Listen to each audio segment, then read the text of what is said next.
What's up, you guys? It's Lo, Beauty Demon, and I am back to talk about internet BS. You know, internet BS just doesn't even seem like the right word for this anymore. It kind of feels more like my dystopian nightmare. So maybe we'll start going with that. Comment down below, let me know what you think. So today we're going to be talking about Zoe Laverne and the birth of her beautiful baby Emerson, and how I already feel like she is being a slightly problematic parent. So let's get into it. Before we dive in though, I want to remind you that first, everything I say in this is just my opinions. These are my thoughts, just based on what I'm seeing play out on the internet. Please don't send anybody that I talk about in this video any hate, negativity, nothing like that. Just shoot it down in the comments below. That's what the comments are there for. And with that, let's just move on. So some of you might not know who Zoe Laverne is, and I guess consider yourself lucky in a sense, but overall, she's not somebody who really pops up on a lot of radar of anybody anyway, much to her own dismay. So Zoe rose to fame on TikTok. I think Zoe actually started to get popular when it was still Musical.ly. So I first saw Zoe Laverne when a video leaked of her crying about how Charli D'Amelio was about to pass her in followers. That like she just comes in and like almost like she's so close to passing me, and everybody's reminding me that she's gonna pass me, and I just want to prove this bitch that I am better than her because I am Zoe fucking Laverne and I am literally the star of TikTok, and TikTok is putting me down and boosting her up, and I'm about to go to TikTok headquarters and strangle their necks. And because Zoe saw herself as the TikTok queen, I guess it didn't pan out for her really well. To be fair though, Zoe has 21 million subscribers on TikTok, so she's not doing too shabby. So the next big thing that really got people's attention on Zoe was an inappropriate relationship that Zoe had with a 13-year-old fan, friend, whatever.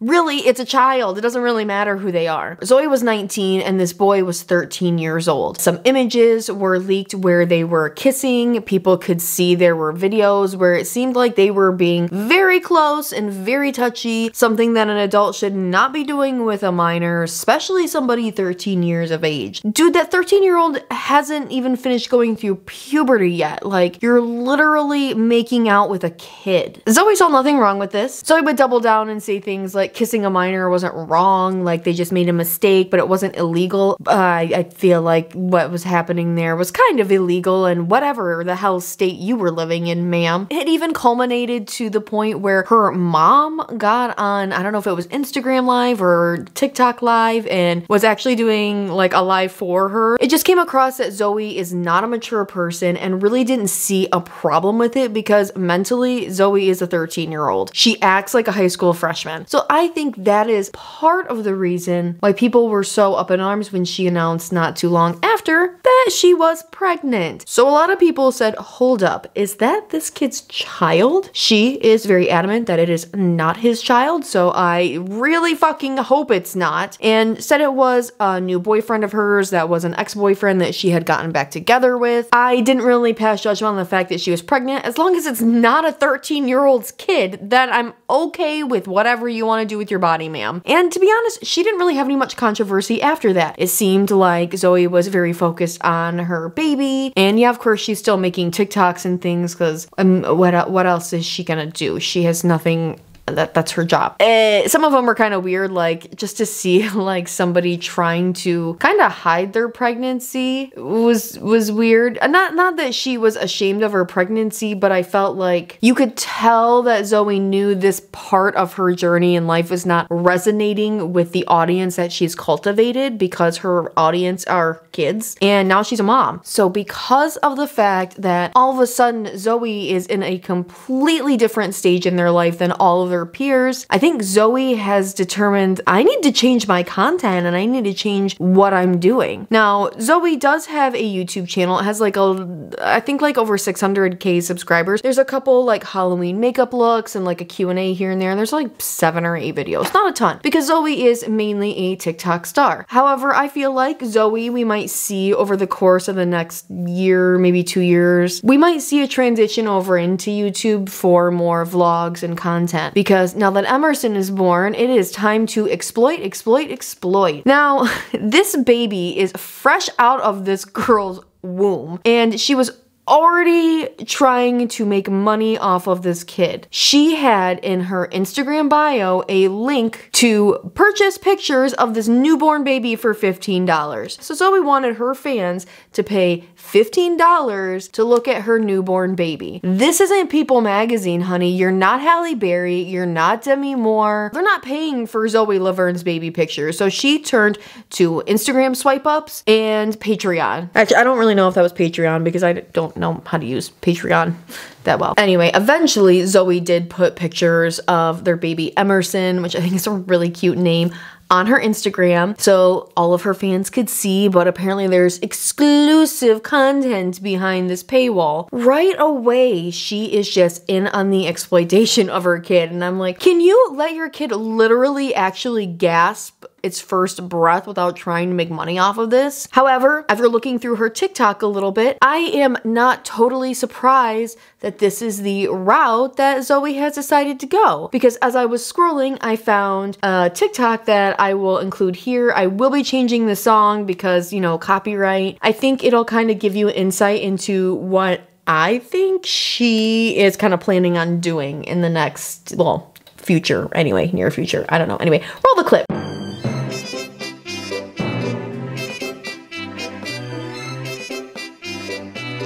So if you do not know who those people are, that is actually the Laverne family, which is a very popular family vlog channel here on YouTube. On a scale of 1 to 10 on problematic family vloggers, the Ace family obviously being like a full-blown 10, I would maybe put the Lavernes at like, I don't know, maybe like a 6.5, 7, because from outward appearances, they do not seem problematic. But if you really watch some of their content, it's actually pretty problematic. Just recently, they clickbaited cancer. Everybody thought that one of their daughters had cancer, and then it turns out they were just exploiting some other child's cancer story and making money off of it. Their oldest daughter is 8, and she recently, actually at the beginning of this year, maybe like a year ago, I'm not really sure, she was removed from TikTok because she was too young to be using it in the first place, and her parents even tried to like figure out how to get another account made for her to try and circumnavigate the rules, where the rules are really in place to protect your child from predators on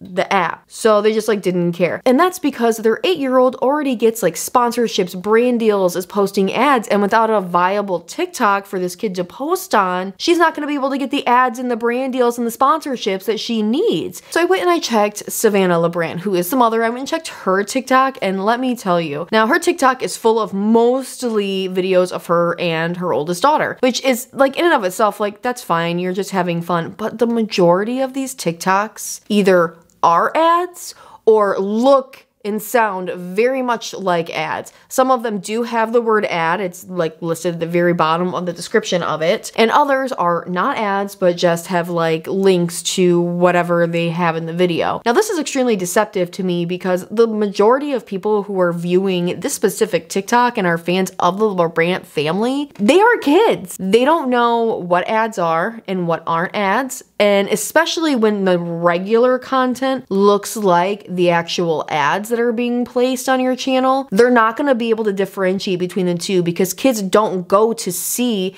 is this an ad? Are they being paid to push this to me? To be honest, in my opinion, and when they're doing these other things that look like ads that aren't ads, they're trying to get the company to sponsor them so they can actually do an ad with them later. And some of these products are for kids. Like one of the first things I saw on Savannah Laverne TikTok was I don't know if it was actually an ad for Children's Palace, but it was definitely shouting out Children's Palace, and the first thing you see is her oldest daughter, and then they all join in on the TikTok. Her daughter is in a lot of stuff, and then she also has, I think, like a 2-year-old daughter who is on it a lot as well. Now they're 8, or she might be 9 now. I have no idea when this kid's birthday is. But anyway, this girl, who's not even 10 years old, has a YouTube channel of over 3 million followers. That's a little problematic in of itself. With a family channel, they can hide behind the kids aren't the main focus. They're not the only ones. But with this is the main focus. This kid is the #1 reason why this channel exists and why 3.83 million people are subscribed to it. They want to look at your kid. And there's a huge problem with on YouTube. We all know this. You're literally feeding your kid on a platter to them. And I mean, I'm just going to assume that there are some sponsorships in here. And the other argument with family vloggers is, well, the kid enjoys this. Well, this kid doesn't know any different. Even though it's maybe fun to them right now, this is still serious work. There is a video on this channel from 9 months ago. Everly plays Among Us for 24 hours straight. Are you serious? Everly copies her baby sister for 24 hours. Mom had to be my assistant. So she does all these 24-hour challenges. Are they really 24 hours? I have no idea. And then she also mixes it in with dance competition videos, which is great and everything. I love that she does dance, but once again, these kinds of videos are just there for people who are gross and creepy to look at. And it is pretty alarming that the family has no care about this. And the other thing, bringing this back full circle about what I was talking about in the first place, because I'm sorry, I kind of just went on a little bit of a rant about the LeBrant family, but like, Savannah's TikTok was really weird. Like I said, tons of fucking ads. But my point is that Zoe Laverne is looking at Savannah LeBrant as an idol and as a role model and as somebody to be modeling their life after. To me, makes me think that Zoe Laverne is going to be moving over into the mommy vlogger or family vlogger sphere. She's going to continue to exploit her child. She's already started straight out of the gate. So in my opinion, very soon expect some sort of birthing vlog, whether that is gonna be on YouTube. I would think so, because it'd be a little longer. She could definitely make a lot of AdSense off it. I mean, to be fair, that video would probably get millions of views, and it would be viewed way more than any other video on her channel. Now, do I think Zoe Laverne is gonna be a bad mom? God, I hope not, because that's not anything I wish upon anybody, her or her child. I am concerned that somebody who maybe is not emotionally mature and responsible enough now is in charge of a whole other human life. And it already appears that she is just going to exploit that baby for content and money. Anyway, I have no idea how to end this video, you guys, so I'm just gonna end it here because I feel like I'm just rambling. In fact, this whole entire topic has been a ramble. Let me know what you guys think in the comments down below. I will see you guys next time. Laters. Bye.